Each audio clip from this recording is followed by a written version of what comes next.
பாட்டு தந்தவரும் அம்மாதான். பூமி உள்ளவரை எங்கம்மா புகழே நிலைத்திருக்கும். புரட்சி தலைவி பெயர் மக்களின் நெஞ்சில் நிறைந்திருக்கும்.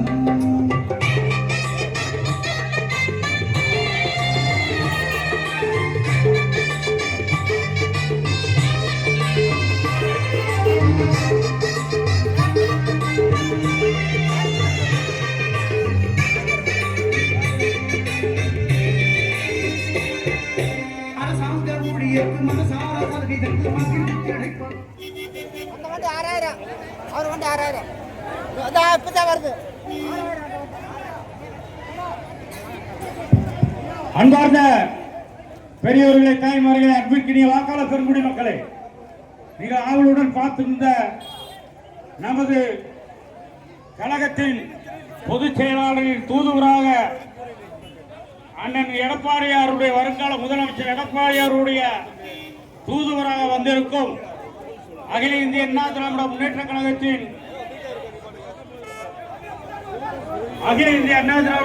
கழகத்தின் தலைமை கழக பேச்சாளரும் சீமா நடிகருமாகிய செல்வி விந்தியா அவர்கள் இப்போது வந்துவிட்டார்கள். நமது கழக கண்மணிகளும் பொதுமக்களும் வந்திருந்து அவருக்கு நல்லதொரு ஆதரவினை தருமாறு உங்களை அன்புடன் வேண்டி விரும்பி கேட்டுக்கொள்கிறோம். இதோ உங்கள் மத்தியிலே வெற்றி வேட்பாளர் ஏ விஸ்வநாதனை ஆதரித்து புரட்சி தலைவருடைய நல்லாட்சி மீண்டும் வளர்ந்திட இப்பொழுது உங்கள் மத்தியிலே சிவா கழகத்தின் கொள்கை பரப்பு துணை செயலாளர் இந்தியா அவர்கள் இப்பொழுது உங்கள் மத்தியிலே வெற்றி வேட்பாளர் ஏ விஸ்வநாதனை ஆதரித்து உரையாற்றுவார்கள். தெற்க இருக்கிறவங்க அப்படியே கொஞ்சம் முன்னாடி வாங்கப்பா, தெரியற மாதிரி கொஞ்சம் எல்லாம் முன்னாடி வாங்க. பெண்களுக்கு வழிவிட்டு கொஞ்சம் எல்லாம் முன்னாடி வந்து ஆதரிக்கும்படி உங்களை அன்புடன் கேட்டுக்கொள்கிறேன்.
அவங்க என்ன பேசணும்னு பார்த்துட்டு இருக்காங்க.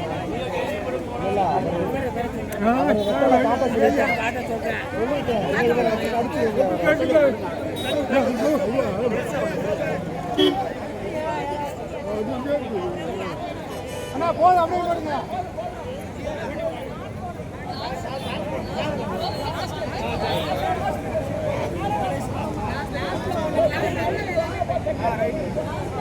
இருந்தாலும் மறைந்தாலும் பேர் சொல்ல வேண்டும், இவர் போல யார் என்று ஊர் சொல்ல வேண்டும் என்று வாழ்ந்து வரலாறான புரட்சி தலைவருக்கும் மக்களால் நான் மக்களுக்காகவே நான் வாழ்ந்து வரலாறான என் தாய் என் தலைவி புரட்சி தலைவி அம்மா அவர்களுக்கும் என் முதல் வணக்கம். ஈடில்லாத தலைவர் வருங்கால முதல்வர் எங்கள் அன்பு அண்ணன் எடப்பாடியார் அவர்களுக்கு என் அன்பான வணக்கங்களை தெரிவிச்சுக்கிறேன். எங்களுக்கு அரசியல் ஆசான், எங்க கழகத்தில் மூத்த தலைவர், எல்லாருக்கும் அன்பு சகோதரர் என் அப்பா நத்தம் இரா விஸ்வநாதன் அவர்களுக்கு என் அன்பான வணக்கங்களை தெரிவிச்சுக்கிறேன். 2026 தேர்தல்ல முக்கியமான இந்த தேர்தல்ல எங்களுக்கு பக்கபலமா இருந்து களத்துல எங்க கூட நின்று தோளோடு தோள் கொடுத்து வேலை பார்க்கும் அத்தனை கூட்டணி கட்சி தோழர்களுக்கும் என் அன்பான மரியாதையான வணக்கங்களை தெரிவிச்சுக்கிறேன். என் பேச்சை கேட்க ஆவலுடன் வருகை தந்திருக்கும் தாய்மார்களுக்கும் பெரியோர்களுக்கும் உள்ளது உள்ளபடி நல்லபடி கூறும் ஊடக நண்பர்களுக்கும் மரியாதைக்குரிய காவல்துறை அதிகாரிகளுக்கும் புரட்சி தலைவரின் ரத்தத்தின் ரத்தமான புரட்சி தலைவியின் உயிரினும் மேலான கழக உடன்பிறப்புகள் அத்தனை பேருக்கும் என் அன்பான வணக்கங்களை தெரிவிச்சுக்கிறேன். நான் வரும்போதே சொன்னாங்க, இங்க எதிரில் நிக்கிறது ஐபி அண்ணன், அவரை பத்தி பேசினா அவருக்கு கோபம் வரும்னு சொன்னாங்க. ஐபிக்கு பிபி வந்தா அவர் ஆஸ்பத்திரிக்கு போவாரு, அத பத்தி எங்களுக்கு என்ன கவலை? அதே மக்கள் கோவப்பட்டு மக்களுக்கு பிபி வந்தா மொத்த திமுகவும் ஆஸ்பத்திரிக்கு போகும். இன்னைக்கு அந்த நிலைமையில தான் தமிழ்நாட்டுல இருக்காங்க மக்கள், அவ்வளவு கோபத்துல இருக்காங்க. இதுல வரும்போதே பெருமையா சொல்றாங்க, ஐபி 6 முறை இங்க எம்எல்ஏவா ஜெயிச்சாருன்னு. அதுல என்ன பெருமை இருக்கு? கஜினி முகமது 18 முறை இந்தியா மேல படையெடுத்து வந்தாரு, இவர் 6 முறை ஜெயிச்சாரு. அந்த கஜினி முகமது 18 முறை இந்தியாவை கொள்ளடிச்சிட்டு போனாரு, இங்க 6 முறை ஐபி ஜெயிச்சு இந்த தொகுதியையும் தமிழ்நாட்டையும் கொள்ளடிச்சுக்கிட்டு இருக்காரு. இதுல என்ன இருக்கு? இதுக்கு மேல 7வது முறை ஐ பெரியசாமி அவர்கள் இங்க ஜெயிச்சு எம்எல்ஏ ஆகுறதுனால இந்த ஊர் மக்களுக்கு ஏதாவது மாற்றம் வருமா? உங்க வாழ்க்கையில முன்னேற்றம் வருமா? உங்க வாழ்க்கையில 6 முறை எம்எல்ஏ ஆகி என்ன சாதிச்சாரு? இதோ வந்த உடனே அவரோட சாதனைகளை கொடுக்கல, இந்த மக்களோட சோதனைகளை தான் பட்டியல் போட்டு கொடுத்திருக்காங்க. சின்னாலம்பட்டி கை நெசவுக்கு பேர் போன ஊரு. இப்போது இந்த 5 ஆண்டு ஆட்சியில் நெசவு தொழிலே எடுத்து மூடிவிட்டது. இங்க வாழும் மக்கள் அனைவரும் ஊரை விட்டு வெளியில செல்லும் அளவுக்கு செய்து விட்டார்கள் இந்த தொகுதி மந்திரி. இதை பற்றி கண்டு கொள்ளவே இல்லை, கவலைப்படவே இல்லை. இந்த ஊரில் 7 கைத்தறி சொசைட்டி உள்ளது. 7 கைத்தறி சொசைட்டி எல்லாமே எடுத்து மூடும் அளவிற்கு செய்து விட்டார்கள். சாயப்பட்டறை தொழிலையும் மூடும் விழா நடத்த தயாராகி விட்டார்கள். இந்த ஊருக்கென்று சிறிய தொழில் பெரிய தொழில் எதுவும் இல்லை. 45,000 ஜனத்தொகை கொண்ட ஊரில் சொல்லும் அளவுக்கு எதுவுமே செய்யல. இந்த ஊருக்கும் செய்யல, இந்த தொகுதிக்கும் செய்யல. இந்த ஐ பெரியசாமி அமைச்சரானாரு, அவர் கொள்ளையடிக்கிறாரு. 10ஆவது அவரோட பையனையும் எம்எல்ஏ ஆக்குனாரு. கேட்டா பேர் ஐபிஎஸ். ஐபிஎஸ்ன்றது எவ்வளவு பெருமையான விஷயம், இந்தியன் போலீஸ் சர்வீஸ். ஆனா இந்த ஐபிஎஸ் என்ற பேரை வச்சுக்கிட்டு அந்த பேரையே கெடுக்கிறவர் தான் ஐ பெரியசாமியோட பையன் செந்தில். இந்த மக்கள் எனக்கு வரும்போது சொன்னாங்க, இந்த ஊர்ல லீடிங் வாங்கினா இந்த தொகுதி ஜெயிக்கலான்னு. இந்த ஊர் மக்கள் நினைச்சா இந்த தொகுதியை ஜெயிக்க வைக்கலான்னு. நீங்க எல்லாம் நினைச்சா போய் ஐ பெரியசாமியை பார்க்க முடியுமா? உடனே உங்க தேவைகளை கேட்க முடியுமா? உங்க கஷ்டங்களை சொல்லிக்க முடியுமா? சந்திக்க முடியுமா? ஆனா நம்ம வெற்றி வேட்பாளர், நம்ம அண்ணன் எடப்பாடியார் அவர்கள் தேர்ந்தெடுத்த வேட்பாளர், நம்ம ஐயா நத்தம் இரா விஸ்வநாதன் அவர்கள் தேர்ந்தெடுத்த வேட்பாளர், நம்ம ஏ விஸ்வநாதன் அவர்கள் ஒரு சாதாரண விவசாயி, இட்லி கடை வச்சிருக்காரு. பையனை படிக்க வைக்கிறதுக்காக 2 இட்லி கடை நடத்தினவர். இந்த தொகுதி மக்கள், இந்த பகுதி மக்கள், இந்த ஊர் மக்களோட கஷ்டங்களை தெரிஞ்சவர். இவர் எம்எல்ஏ ஆனா நீங்க எம்எல்ஏ ஆன மாதிரி உங்க கஷ்டங்களை புரிஞ்சுப்பாரு. நீங்க சாதாரணமா நடந்து போய் உங்க தேவைகளை உங்க கஷ்டங்களை சொல்லலாம். இந்த மாதிரி ஆள் ஜெயிக்கணுமா? இல்ல தமிழ்நாட்டை கொள்ளையடிக்கிறதுக்காக, தொகுதி மக்களை கொடுமைப்படுத்துறதுக்காக, மக்களை ஊரை விட்டு விரட்டுறதுக்காக 7வது முறை ஐ பெரியசாமி ஜெயிக்கணுமா? நீங்களே யோசிச்சு பாருங்க. திமுக கட்சியில ஒருத்தன் எம்எல்ஏ ஆனா அமைச்சரானா இல்ல முதலமைச்சரானா மக்களுக்கு ஏதாவது செய்யறாங்களா? மக்கள் வாழ்க்கையில முன்னேற்றம் வருதா? கடந்த 5 வருஷ திமுக ஆட்சி மக்களுக்கான ஆட்சியா இருந்ததா இல்ல அவங்க குடும்பத்துக்கான ஆட்சியா இருந்ததா? நம்ம வாரிசுகள், நம்ம பிள்ளைங்க, நம்ம மகன்கள் எல்லாம் எப்படி இருக்காங்க? ஸ்டாலின் மகன் எப்படி இருக்காரு? ஸ்டாலின் மகன் துணை முதல்வர் எதுக்கானாரு? அவருக்கு என்ன தகுதி இருக்கு?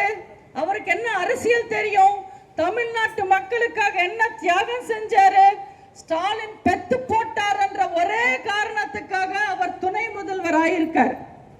இந்த கொடூரமான குடும்ப ஆட்சி தமிழ்நாட்டை விட்டு போனோம். அதுக்கு நீங்க எல்லாரும் தான் ஒத்துழைப்பு தரணும். மாற்றம் இந்த ஊர்ல இருந்து ஆரம்பிக்கணும். ஐ பெரியசாமி மாதிரி ஒரு ஜாம்பவான ஆத்தூர் தோக்கடிச்சது என்றது அன்னைக்கு டிவியில பிளாஷ் நியூஸ் வரணும். ஒரு சாதாரண விவசாயி ஐ பெரியசாமிய தோக்கடிக்கிற அளவுக்கு மக்கள் அதிருப்தியில இருக்காங்கன்றது தமிழ்நாட்டுல மே 4ஆம் தேதி முக்கிய செய்தியா வரணும். மக்கள் நினைச்சா எது வேணும்னாலும் செய்ய முடியும். தமிழ்நாட்டு பெண்களை ஏமாத்தி ஆட்சியை பிடிச்சாங்க திமுக காரங்க. பெண்கள் எல்லாரும் அப்பாவிங்க தானே, எது சொன்னாலும் நம்புவாங்க. அதனால திருட்டு திமுக எங்களுக்கு ஓட்டு போடுங்க, நாங்க ஆட்சிக்கு வந்த உடனே உங்களுக்கு மாசம் மாசம் 1000 ரூபாய் தருவோம்னு சொன்னாங்க. அப்பாவி பெண்கள் நம்பி ஓட்டு போட்டாங்க. ஆனா ஸ்டாலின் முதல்வரான உடனே, திமுக ஆட்சிக்கு வந்த உடனே உங்களுக்கு 1000 ரூபாய் கொடுத்தாங்களா? 28 மாசம் கழிச்சு கொடுத்தாங்க. 28 மாசம். அதுவும் உங்க மேல அக்கறையில எல்லாம் கொடுக்கல. எம்பி எலெக்ஷன்ல உங்களோட ஓட்டு வாங்கணும்ன்றதுக்காக கொடுத்தாங்க. அதுவும் எல்லா பெண்களுக்கும் 1000 ரூபாய் கொடுத்தாங்களா?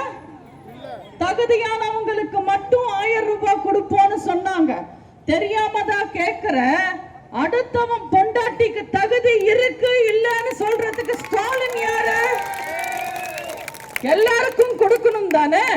தேர்தல் சமயத்துல சொன்னாங்களா திமுக நாங்க தகுதியானவங்களுக்கு மட்டும் 1000 ரூபாய் தருவோன்னு? எல்லா பெண்களுக்கும் 1000 ரூபான்னு சொல்லி தானே உங்க ஓட்டு வாங்கினாங்க. பெண்களை ஏமாத்துனாங்க. இதே மாதிரிதான் திமுக எப்பவுமே தேர்தலுக்கு முன்னாடி ஒண்ணு பேசும், தேர்தலுக்கு பின்னாடி ஒண்ணு பேசும். மக்களை ஏமாத்தும். தேர்தல் சமயத்துல மக்களோட காலை பிடிக்கும், தேர்தல் முடிஞ்ச உடனே மக்களோட கழுத்து பிடிக்கும் திமுக. தயவு செஞ்சு அவங்கள நம்பாதீங்க. இந்த முறையும் தமிழ்நாட்டு பெண்களை ஏமாத்தினா போதும், ஆட்சியை பிடிச்சிடலான்னு நினைக்கிறாங்க. அதனால இல்லாததும் பொல்லாததும் சொல்லி செல்லாத டோக்கனை கொடுத்து ஏமாத்தலான்னு பாக்குறாங்க. 8000 ரூபாய்க்கு கூப்பன் தருவாங்களாமா திமுக. திமுக காரங்க கொடுக்கிற டோக்கன் எல்லாமே செல்லுமா? நீங்களே சொல்லுங்க. அவங்க கொடுக்கிற டோக்கன் எந்த கடையில போய் மாத்திப்பீங்க? எந்த கடைக்காரங்களாவது திமுக கொடுக்கிற கூப்பனை ஏத்திப்பாங்களா? வாங்கிப்பாங்களா? இந்த திமுக காரங்க ஏமாத்துறதுக்காக டோக்கன் தராங்க. அவங்க கொடுக்கிற டோக்கன் எப்படி இருக்கும் தெரியுமா? நம்ம எல்லாம் ஆடி தள்ளுபடிக்கு போய் நிறைய துணி வாங்கினா துணி கடையில தருவாங்க ஒரு டோக்கன், அந்த மாதிரி இருக்கும். மேல கொட்டை கொட்டையா 8000 எழுதி இருக்கும், கீழே சின்ன சின்ன எழுத்துல நிறைய எழுதிருப்பாங்க. அதாவது நீங்க 50,000 ரூபாய்க்கு பொருள் வாங்கினா இந்த 8000 ரூபாய் செல்லும்னு சொல்லுவாங்க. இந்த கூப்பன் செல்லுவாங்க.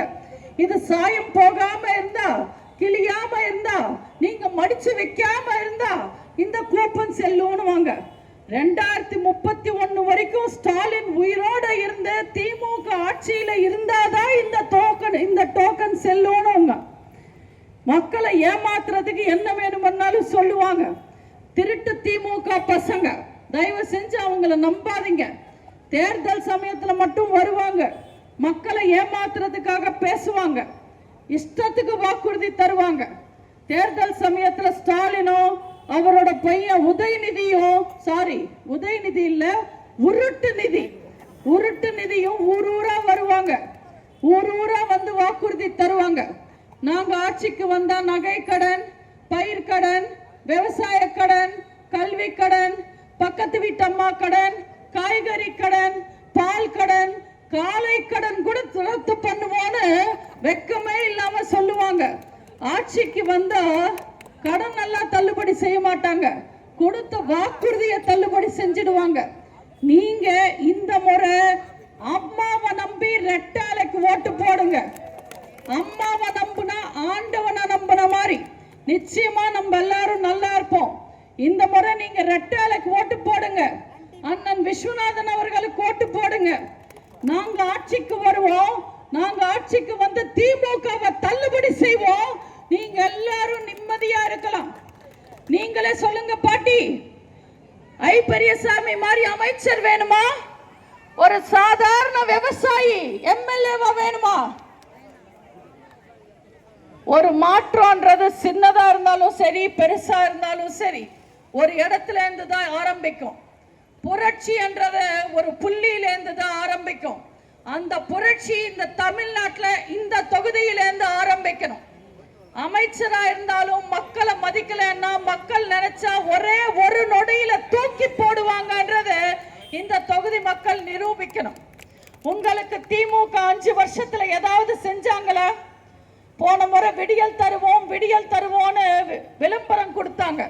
ஆனா தமிழ்நாட்டு மக்கள் வாழ்க்கையில விடியல் வந்திருக்கா? ஸ்டாலின் குடும்பம் மட்டும்தான் விடியலை பார்த்திருக்கு. ஐ பெரியசாமி குடும்பம் மட்டும்தான் விடியலை பார்த்திருக்கு. செந்தில் பாலாஜி மாதிரி அமைச்சரோட குடும்பம் மட்டும்தான் விடியலை பார்த்திருக்கு. மற்றபடி மக்கள் இருட்டுல தான் இருக்காங்க. உங்களுக்கு என்ன? இனிமே கவலைப்படாதீங்க. அடுத்த ஆட்சி அம்மாவோட ஆட்சி, அதிமுகவோட ஆட்சி, நம்ம ஆட்சி. ஒரு முறை திமுக ஆட்சியில இருந்தா மறுபடியும் அவங்க ஆட்சிக்கு வந்ததா வரலாறே கிடையாது. தைரியமா இருங்க.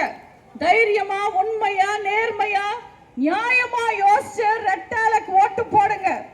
நாங்க உங்களுக்காக ஏராளமான திட்டங்களை கொண்டு வந்திருக்கோம். குடும்பம் கொள்ளை அடைக்கணும்ன்றதுக்காக திட்டங்களை கொண்டு வரல, மக்கள் நல்லா இருக்கணும்ன்றதுக்காக ஏராளமான திட்டங்கள் கொண்டு வந்திருக்கோம். 297 திட்டங்கள் எல்லா தரப்பு மக்களுக்காகவும். தாய்மார்களுக்காகவே விலையில்லா கேஸ் திட்டம், வருஷத்துக்கு 3 சிலிண்டர் உங்க வீடு தேடி வரும். கிராமத்துல 100 நாள் வேலை திட்டம் 150 நாளாக உயர்த்தப்படும். அம்மா இல்லம் திட்டம், வீடு இல்லாத ஏழை மக்களுக்கு அரசாங்கம் இடம் கொடுத்து வீடும் கட்டித்தரும். மாணவர்கள், வேலை இல்லாத மாணவர்கள் தவறான வழியில போயிடக்கூடாதுன்றதுக்காக கல்லூரி முடிச்சு வேலைக்காக காத்திருக்கிற மாணவர்களுக்கு மாசம் 2000 +2 முடிச்சு வேலைக்காக காத்திருக்கிற மாணவர்களுக்கு 1000 ரூபாயும் வழங்கப்படும். சிறு வியாபாரிகள், சின்ன சின்ன கடையை வச்சுக்கிட்டு பிழைக்கிற சிறு வியாபாரிகளை காப்பாத்த சிறு வியாபாரிகளோட கடன் தள்ளுபடி செய்யப்படும்.